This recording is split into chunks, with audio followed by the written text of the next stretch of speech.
call cannot be taken at the moment, so please leave your message after the tone. Hello, this is a message for Sybil Dreeder-Owen or Barbara Hatchie. My name's Tom Tanner. I'm a journalist just trying to get in touch. I wanted to have a quick chat, if it was possible, about Walter Joslin's will.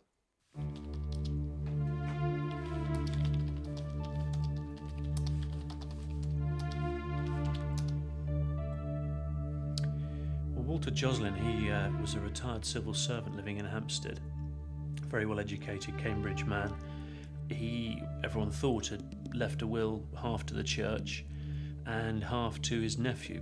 And then out of the woodwork, within weeks of him dying, this woman called Sybil Dreeder-Owen produced what seemed like a scrap of a will, really, just witnessed by two people in an art shop in Hampstead within a few hundred yards of where Walter Joslin lived.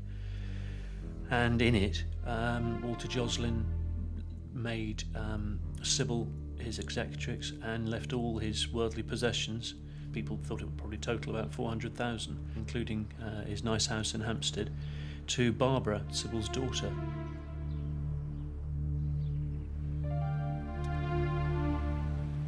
The doctor said it was old age that he died from, but had I known the facts, I would have certainly asked for a post-mortem before he was cremated.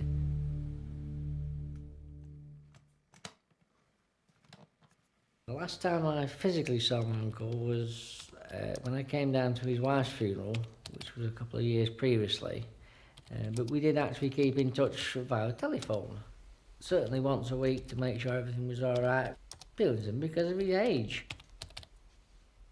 I was notified that he died by his solicitor. The funeral arrangements were made. We went down and attended the funeral on the Friday. I went back on the following day, which was Saturday. I removed various bits and pieces from the house.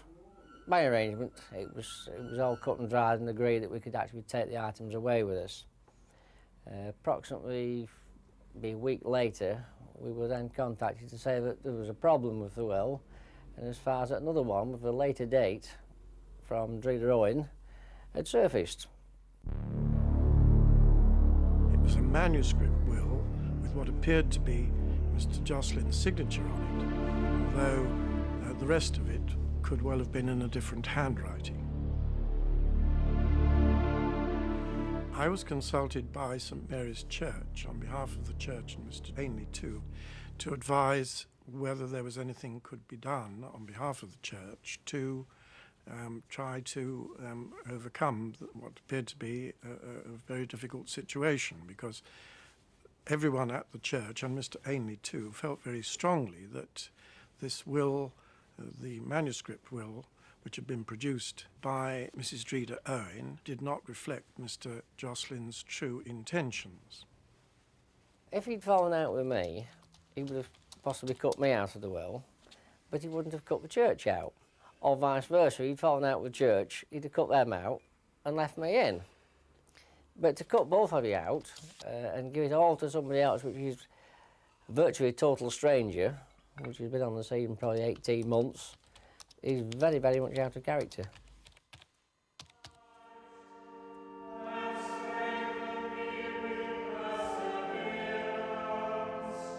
Well, the question I'm left asking myself is why a man like Walter Joslin, an elderly retired civil servant who devoted his life to his local church, had expressed a previous desire to leave half his money to a church and the other half to his only relative. Why would he then turn everything on its head and leave all his worldly goods to an acquaintance, someone he'd known a short period of time, this funny little old couple, Sybil and Barbara? Why on earth would he want them to benefit from his will? Well, he was a very, very faithful worshipper here. Virtually right up to the very end, he would be here supporting, not just with his presence, but he was a great supporter financially as well. And in fact, the week before he died, he said to me, here's some money for the Sunday school. I'm very, very interested in the work, of the children. So he very, very kindly passed over some money for the Sunday school, for the work of the Sunday school. And also he said, if you know of any newly marrieds, who would like, financial support, then just do let me know. All right. So I mean, did you know about his will before he died? The only thing I knew was after the funeral, his solicitor, Mr. Pinks, got in touch with me and said, oh, by the way, you know, I ought to let you know that the church has been left half in his will. But then, 10 days after that, we learnt of this handwritten will. Right. And for someone to produce this 10 days, you know, after the funeral, as it were, I thought this was very, very surprising. So I thought, and I had a word with my church wardens and a solicitor friend and said, look, you know, this has come to light. What do you think about it? Ought we to do something about it? And I felt, you know, from the sort of moral ground that we should perhaps, you know, pursue this and look into it further.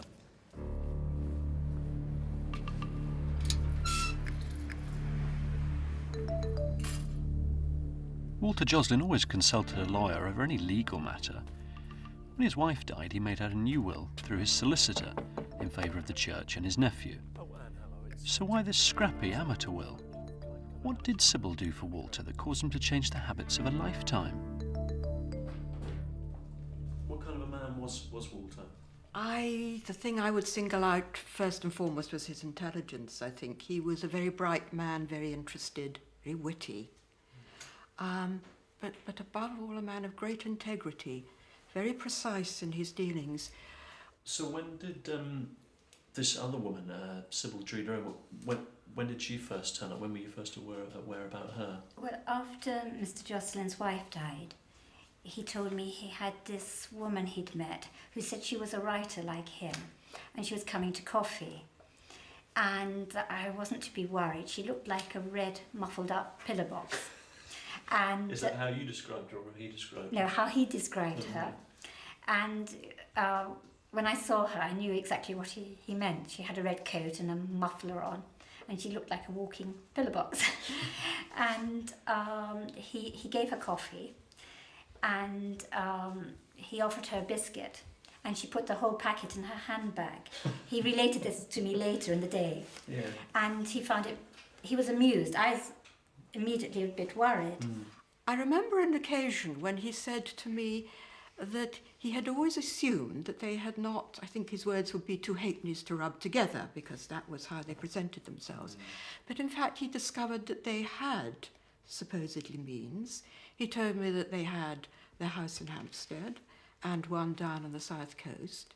They appeared not to work. And one of them spent quite a lot of time in Switzerland. And he was rather surprised that they were, after all, women of means, as it appeared to be. Yes. The next occasion, we talked about her and the daughter. He then talked about them on this next occasion as a couple, and he said the Dotty Two. And we were walking up the road together, and he was going up, he said, to Waterston's bookshop, and he was going to meet the Dotty Two there, because Dreeder Owen wanted him to sign a book. And then there was another occasion when he went to tea with them. Right. And they took a photograph of him, not in their house, but outside the house, the railings of New End Hospital.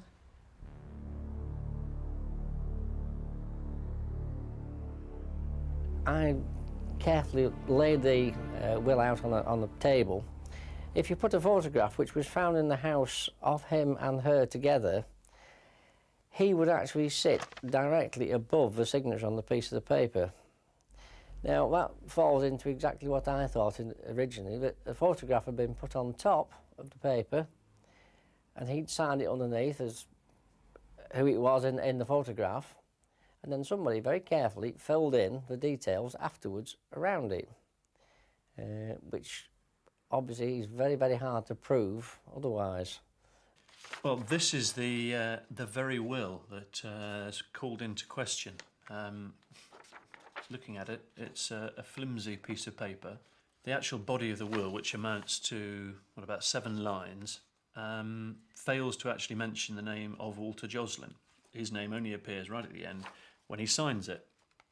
I mean, I think it's customary normally to say, I, and in his case, Walter Joslin. But here it just says, this is my last will and testament. No mention of his name. And goes on to say he's appointing Sybil Dreeder Owen and that everything he has will go to Barbara Hatchie, Sybil's daughter, signed on the 15th of July 1991 by Walter Joslin. Now, that stands up in law. To make a legal will, Section 9 of the Wills Act has to be complied with. And Section 9, as it's been amended by Section 17 of the Administration of Justice Act, requires the will to be in writing, signed by the testator or by another person at the request of the testator. He has to intend to be making a will by that signature which he puts at the end of the document. And the signature has got to be made in the presence of two witnesses who then sign and attest the will. It is not required for a testator or testatrix to tell those witnesses that they are witnessing a will. What he or she has to tell the witnesses is that they are witnessing the signature. Now, if one is looking at that alone and saying to oneself, is that a provision which would preclude the fraudulent? The answer is clearly it isn't. Amongst all the documents that go with the famous will is this particularly interesting one, signed by one of the witnesses to the will, Emma Williams, and in it she says, "I, Emma Williams, swear I witnessed the late Walter Joslin write his signature on the will dated 15 July 1991. I then witnessed Andrew Scott Stokes write his signature. We were all together during the writing of the signatures, watching each other."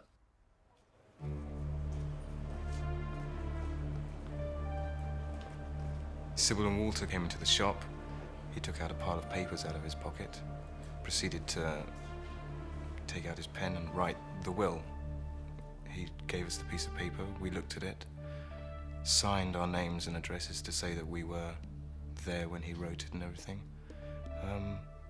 He took it back, and that was it. They hung around for another sort of 10 minutes, chatting, friendly as they usually were. Mr. Joslin was sort of very quiet, and in the background it was more Sybil. She was always the centre of attention. And then they left, and that was the last I heard of it until he actually died, and then all the trouble started.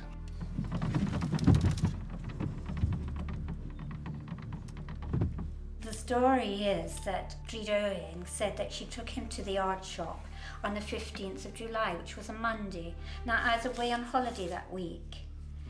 And when I came back on Sunday, he called me into the garden and said, I went to the art shop with the Dotty 2 because they've taken up watercolour painting and they couldn't afford to buy an easel. They wanted me to advise them on materials. That's the reason he'd gone to the art shop. Right. And he told me this. Now, He didn't tell you anything about signing anything? Or... No, and it's totally out of character for Mr. Joslin. I will never believe a man of his character is inconsistent. He was a civil servant, he had no BE, he was very intelligent. There was a respectable solicitor's firm next door but one to this art shop, which was a newcomer to Hampstead. If there had been any legal matter, he, as a civil servant... He would have gone to the solicitor? He would have gone to the solicitor next door but one.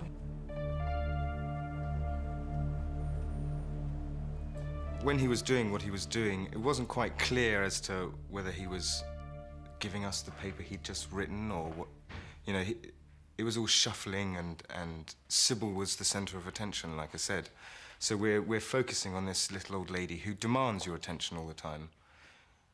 But he was there, being quiet, doing his thing, signing, writing whatever he's writing, handing it to us. It didn't seem wrong at the time, but after all the troubles occurred, I sort of thought back and thinking about it, and yeah, it was odd. It was odd that he was so quiet. That was what was so strange.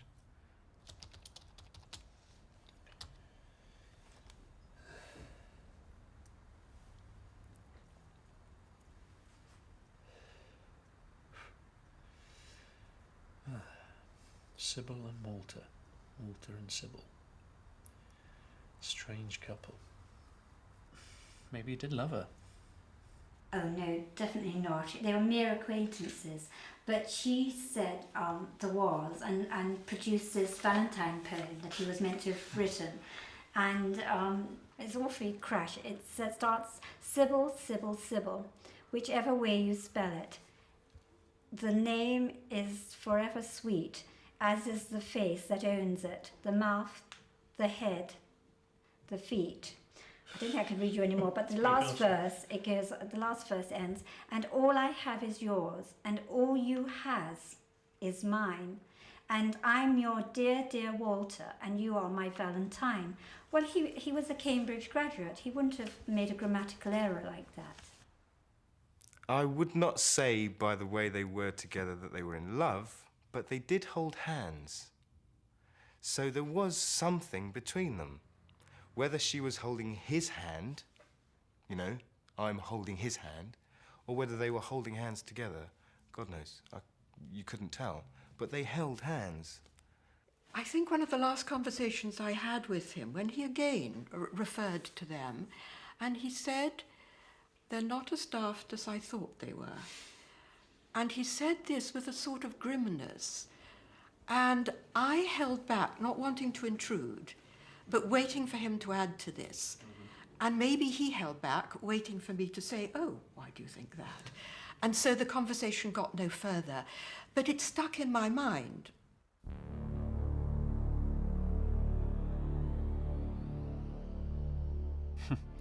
So the Dotty two weren't so dotty after all. But if Sybil was Walter's legally appointed executrix, why didn't Sybil make the funeral arrangements? Sybil and Barbara, the executrix and the sole beneficiary of Walter Joslin's will, they didn't even bother to attend the old boy's funeral. The Dotty two waited until the funeral was over.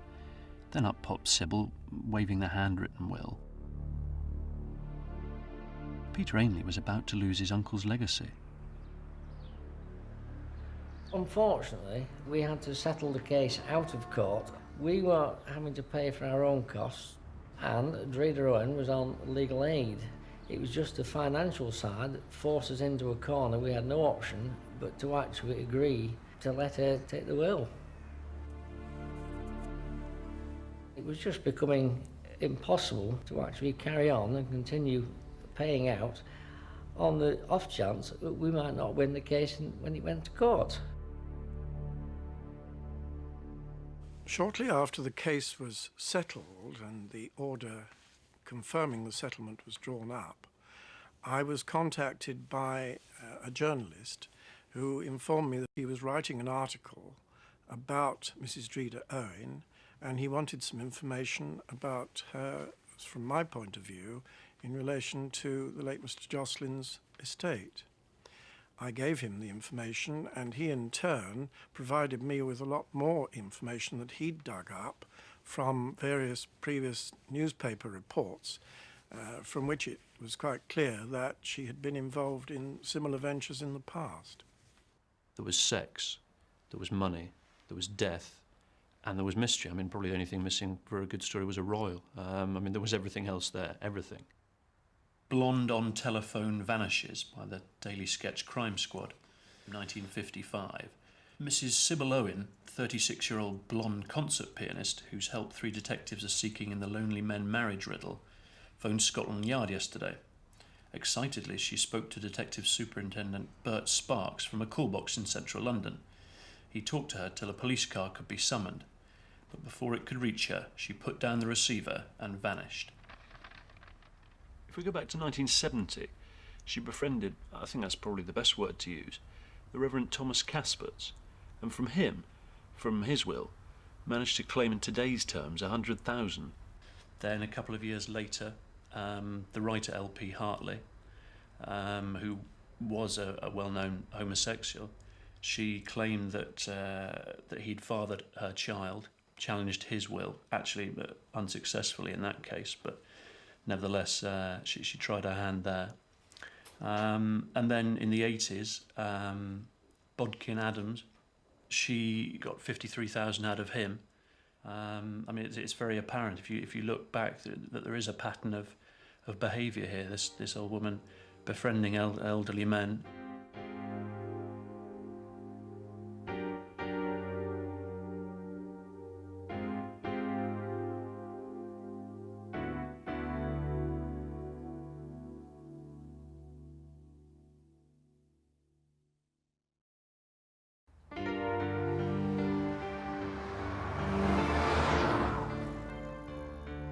talked to about Sybil described her as this dotty old woman, but I wanted to know what she was like in the old days, before she started befriending lonely old men. In 1938, Sybil married Arthur Owen, the assistant bursar at Balliol College, Oxford. They lived in the Oxfordshire village of Garsington, where their daughter Barbara was born. When Arthur died in 1973, his will, handwritten on a scrap of paper and witnessed by Sybil, left everything to Barbara. Strangely, Walter Joslin's will, made 18 years later, was in exactly the same format as Arthur Owen's will.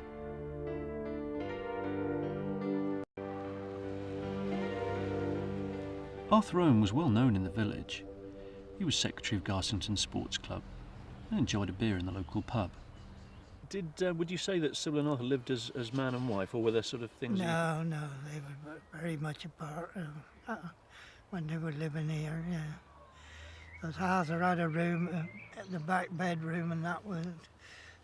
But being at college, you see, he used to have most of his meals at college, and she didn't used to do a lot for Arthur, really. And did she keep herself to herself in her room and things yeah, like that? Yeah, quite a lot, yeah. She had a Yale lock on the bedroom. On the bedroom? Yeah. What did you make of that? Oh, I don't know whether it was to keep herself in private or to keep Arthur out. She wouldn't let many people in her house. You would go there with the bread basket and you would see the curtains go, and there's no, in other words, oh yes, I know that's John or that's so-and-so, and you would be able to go in and put the bread in and do what have you. But if she didn't know who was going into the house, she wouldn't basically be there. She wouldn't answer the door or anything. So there was always a bit of mystery about them? Yeah, because they used to come and go, and they'd be gone for 2 or 3 weeks and then reappear again, they did. And this car would arrive mysteriously late at night, and it would be one of these blacked out screen limousine type things, and these two would go into the house in the early hours and chauffeur driven, etc. They was more like sisters, and they was mother and daughter, the antics they used to get up to things and that. I went round there one Sunday to collect the paper money, and there was all this water coming out from under the door and that, and they was screaming and laughing, and I could just see through the curtains that they was chucking water over each other with no clothes on, they was, and that. What did you make of that? Oh, being kids, we used to try and creep round and see what we could see any other time we used to. But you must have thought they were a bit of a strange couple. We did, yeah. We thought they was... we thought they was from up the London way type thing, because they always disappearing. They was from the house and then coming back again days later, they did. And, you know, we always thought they was weird.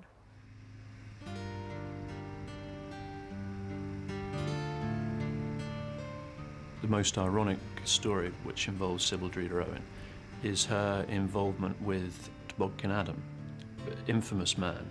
One of his patients died mysteriously, and he was actually charged with her murder. He had stood to gain from her will. The case came to trial, and he was acquitted. Shortly after that, he got to know Sybil. And when he died in the 1980s, Sybil appeared with a will, witnessed by 2 hotel porters. He'd left £500,000, but her plan didn't quite come off. Bodkin Adams was a man who made many wills, and there was at least one which superseded the one that Sybil hoped to benefit from. And try as she might, she didn't succeed in full, though it's being the 1980s, she was successful in getting £53,000, which certainly in those days, and still today, is a substantial sum of money, and I'm sure while she may have wanted more, she would have been happy with her return.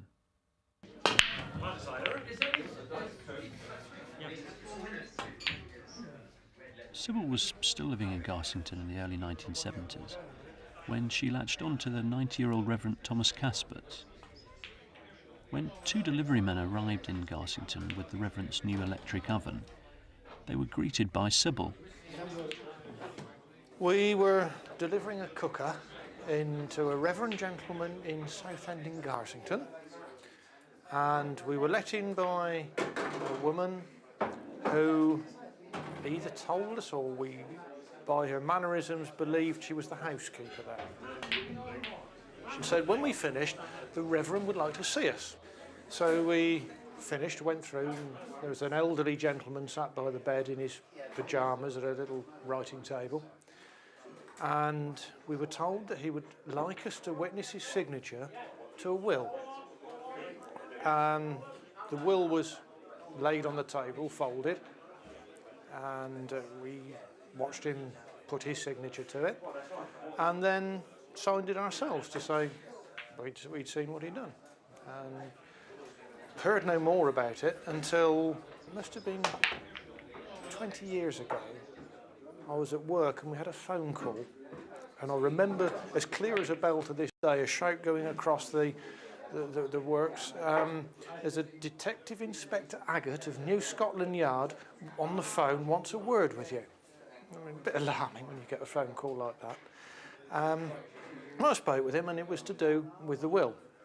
Apparently there'd been a will fraud in London which had netted a fraction of $1 million was mentioned, wasn't it? That this particular woman had been involved in. And they were following a trail back of similar occurrences. And it was something along the lines that she befriended elderly gentlemen, got them to alter their will in favour of some sort of animal charity or something, just a small amount. And then afterwards filled in a sort of gap in the middle, which left most of it to her. But they couldn't tell us much more than that. This is the very will. All it says is, I appoint to the executor and trustee of this my will Sybil Dreeder Owen, and I give Sybil Dreeder Owen all my possessions. There's a nice little touch though. He also says, I give to my gardener the sum £5, and my kitchen table and chairs, also my settee. Lucky gardener didn't do quite as well as Sybil Dreeder Owen.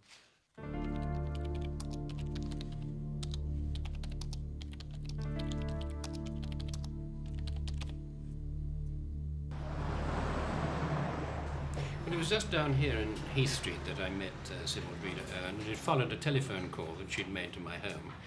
On my answer phone, I picked it up, and it was a telephone call not to me, but to my wife, who in fact died 15 months earlier. And it was a telephone to her and asked her to ring back. I'd never heard of Sybil Dreeder Owen, but I followed the telephone number and rang her back. And she professed distress that my wife had died. She was ringing her and wanted to come over to see me, but said, first of all, I'm too upset to speak. I must gather my thoughts. Phone me back. And in short, I arranged to come over and see her the following afternoon. I took with me my friend and colleague, Sheila Jeffries. We'd arranged to meet outside Catto's art gallery. And I looked down, and there was this sort of diminutive Queen Mother figure standing out there, and I said, well, that must be her. So we went down, met her, and introduced ourselves, and indeed it was. So she took us round the corner into the house around the corner to give us tea, where I had tea and biscuits. I must say that this was not a great gourmet meal because one of the biscuits had had a bite taken out of it. But Sheila was talking with Babette, who was the daughter, across the room. Long story, complicated story. She'd been in Switzerland with a woman named Anne Schroeder, whom she said was my wife's teacher at school in Solihull, just outside Birmingham, 52 years before. Well, I'd known my wife at school, and I knew some of her teachers, though I'd never heard of Anne Schroeder. I tried to trace this connection. I couldn't. The conversation was confused, and I was frankly bewildered.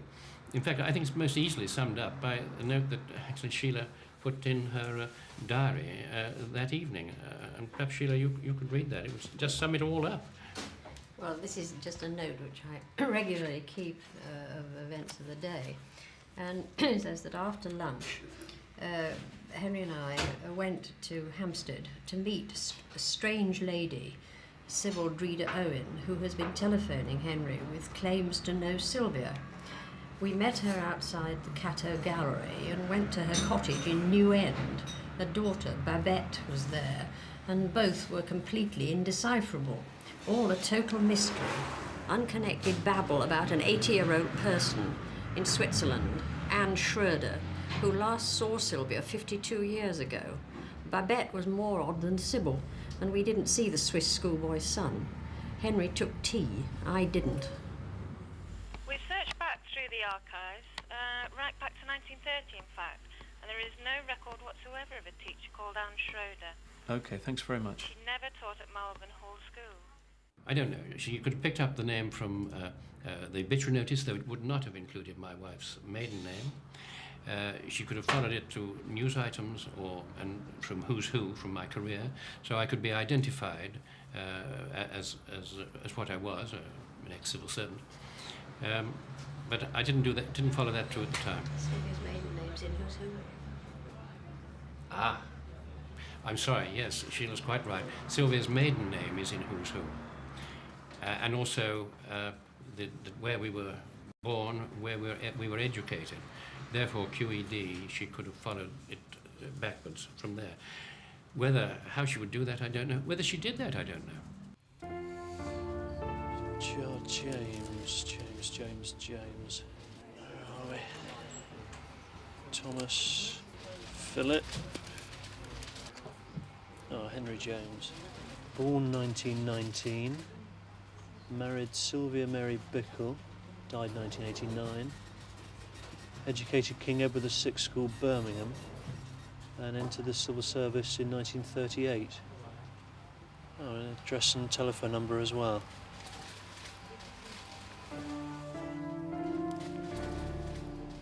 The novelist L.P. Hartley famously wrote, "The past is a foreign country, they do things differently there." Well, the past is certainly a mystery where Sybil's concerned. Treader Owen. Treader Owen. When L.P. Hartley died, Sybil produced yet another handwritten will, witnessed by 2 hotel porters, which left his entire estate to her. It was really a very strange thing.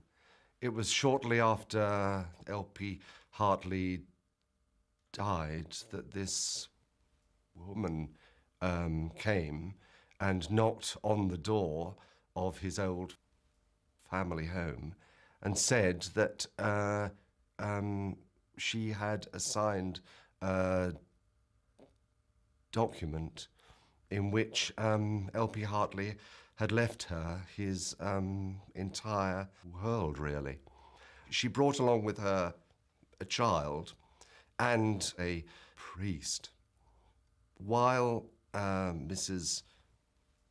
Treader Owen talked to Hartley's sister, the priest took the child for a walk.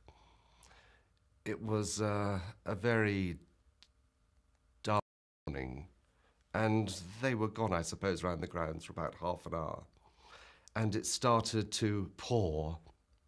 They arrived back absolutely drenched through. And it was then that the priest said that the will they had brought had been lost. He'd lost it in the garden. She really, as it were, stepped out of the pages of one of Hartley's books.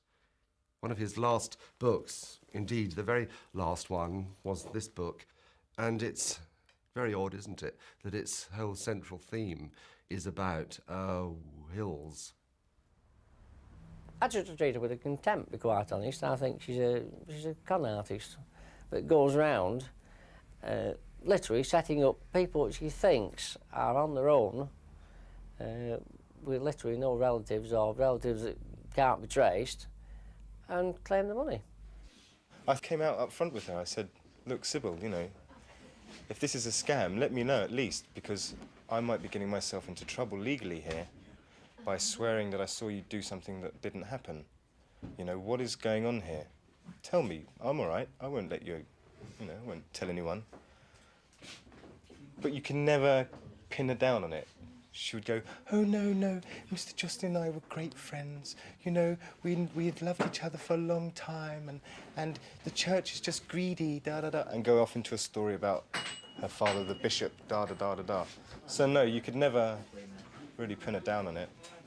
And even if she is guilty, she comes across like the sort of person that wouldn't realise that what she's done is wrong. Do you know what I mean? she's innocent in that sense.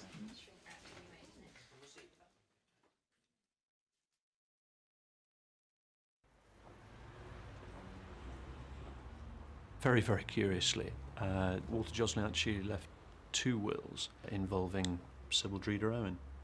About 7 months prior to the art shop will, Walter and Sybil went to a bookshop, Waterstones, in Hampstead, and following the same pattern as the art shop will, they asked 2 of the shop assistants to sign a will. And in that will, Walter left everything, rather than to Barbara, as in the art shop will, he left everything to Sybil's grandson Dominic, that's Barbara's son.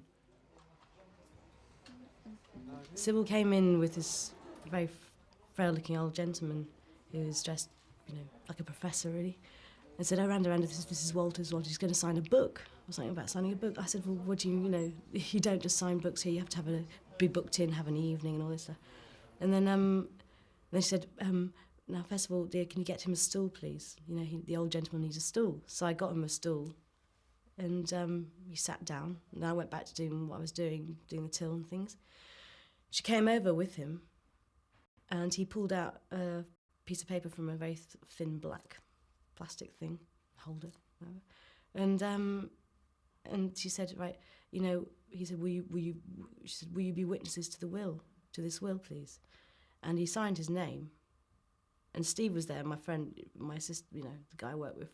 He was there as well, and he said, we were both there, and he said, "Yeah, we'll both be witnesses, all right." So he signed his name, then Steve signed it, and then I signed my name, and that was it. Since then, I must have learned that Barbara Hatchie was Sybil's daughter, and therefore the beneficiary, Dominic Hatchie, he couldn't be anyone other than her grandson. And that's when I started... I didn't start becoming suspicious then, but it just rang some sort of alarm bell, which I was kind of keen to silence, because you don't want to believe these sort of things.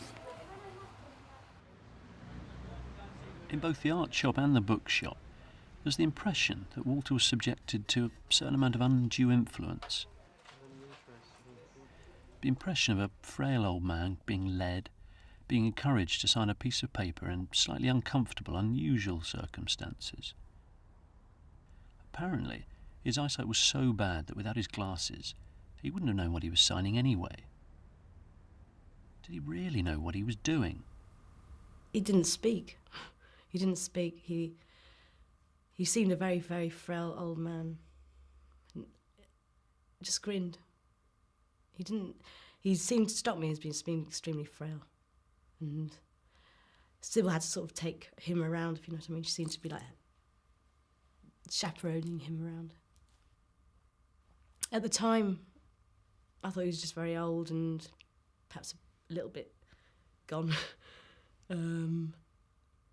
Sybil seemed to have to do everything, sort of take charge of everything. That definitely was what I saw. That she seemed to take over. Undue influence means the coercion of the testator's free will, namely that the testator was made to draw up a will in a form that he or she would not have done unless that influence had been exerted on them. Now, obviously, if one thinks about it, and in the practical world in which we live, the reality of the situation is that undue influence will always, to my mind, be exerted extremely subtly. It is very unusual, having spoken to professional colleagues, to find the case where someone is standing there with a whip or a gun saying, "You will do or you won't do this, or else." It is a very subtle coercion that is almost always exerted against the testator or testatrix. She seems to be the sort of character who is a gentle Rottweiler, probably. Once she's got her teeth into someone, she won't let go. Whether it be an elderly gentleman who she's befriended, or whether it be someone who she's got onto her side to witness a will. She tugs people's arms, she pesters them, she phones them constantly, she writes them letters, she tells them how wonderful they are. But as soon as she feels that they may be letting her down, she lets them know that, and in no uncertain terms encourages them, if that's a gentle way of putting it, to keep towing the line. I went to Spain because I had really had enough. I thought, I wasn't going to hear any more about it, and then I started getting letters from her in the post. Although I gained no money under his will, I have to do the right thing in order to live with my conscience. I know, Randa dear, you feel the same, and your conscience would trouble you if you let Walter Jocelyn, the old gentleman you gave the stool to, completely down. On first reading, it seemed extremely like Sybil, always basically putting her point over and over and over and over, emphatically, and like a little kid, enthusiastically. Very clever. She offered me. She said to me, I'll send you £1,000. I'll send you £1,000. I've already spent £100,000 on this case anyway. And she said she'd send me the airfare. She'd get a cab for me at the airport, put £1,000 for me, and all this, which is completely and utterly mad. It didn't happen. But she, reading, that letter now, annoys me now, because it was emotional blackmail. Now I feel foolish and as though I've been taken advantage of. And as though, you see, what was so clever about her was the way she would take advantage of you at just the wrong moment. She would always impress on you how very important it was that you do it now. It was just so urgent, and you'd be swept along with it. It was extraordinary.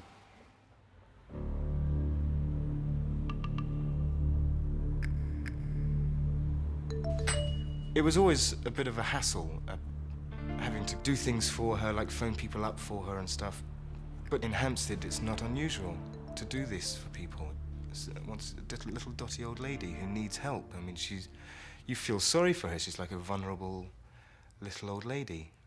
So it's, you do those things for her. And also, well, I don't know if I should say this, but, she said that she'd see that I was all right at the end if I helped her out, So, of course, poor little old lady's being ripped off by the big, powerful church, I felt for her. I thought, I'll be your knight in shining armour, really. I mean, you hear stories in Hampstead of people looking after someone else's budgie and becoming multi-millionaires. So you always hope you're going to get that one. Didn't offer me anything, just kept giving me diaries all the time and trying to pay for cinnamon toast. Oh, yeah. But no, she didn't offer me anything. She did once try and offer me that she'd leave me in her will. I remember now. I forgot that. Yeah, I thought she was completely being nutty there, Leave me in your will, for God's sake. Yeah, she did say that once. If a witness has been offered a cash incentive before making their witness statement as to what took place when they attested a will, I would want the court to be well aware of this fact because, as I say, to my mind, I can see no ground upon which an attesting witness should have to be offered any cash inducement to report their version of what, in fact, took place.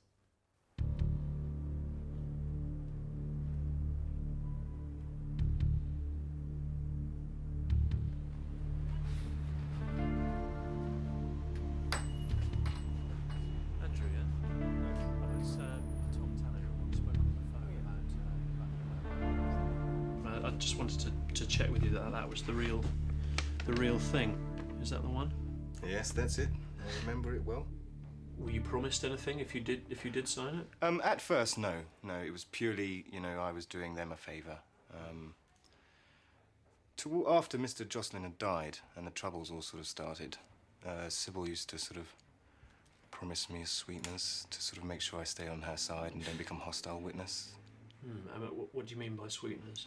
Well, she told me that when she dies, I would have a lovely little cottage in Hampstead, which was Mr. Jocelyn's cottage that now belongs to her daughter. Just round the corner from here? Yeah. Lovely place. See, Sybil made out she was getting all of this. I wasn't aware that it was the daughter, right up until almost the last visit to the solicitors. So yes, she has the nice little cottage in Hampstead.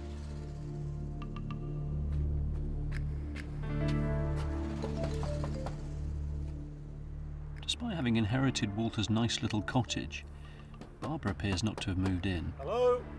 And Sybil, she's gone to ground. Is that Barbara? Barbara, hello? Can I have a word? I'm just looking into No, I'm sorry. a story about your mother, I believe it is, Sybil G. Ronan, and the will of Walter Joslin. Can you tell me anything about that? Can you tell me where your mother is now? I can't comment where she is. I'm sorry? I don't know where she is. You don't know where she I is? can't Have you spoken to her recently?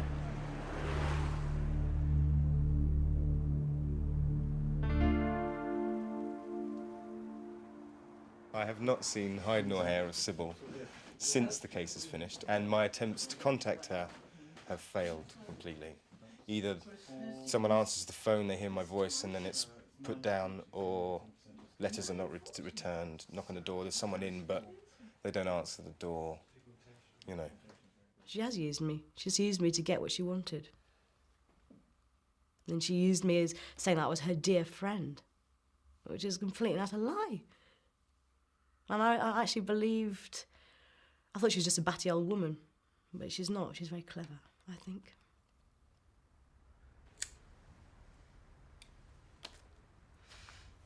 Although the police were interested in Sybil way back in 1955, the Lonely Men marriage riddle, and again in 1977, when Scotland Yard questioned her for 10 hours about the L.P. Hartley will, the police were never able to make out a case. And Sybil would go on to meet Bodkin Adams, Walter Joslin, and who knows how many others.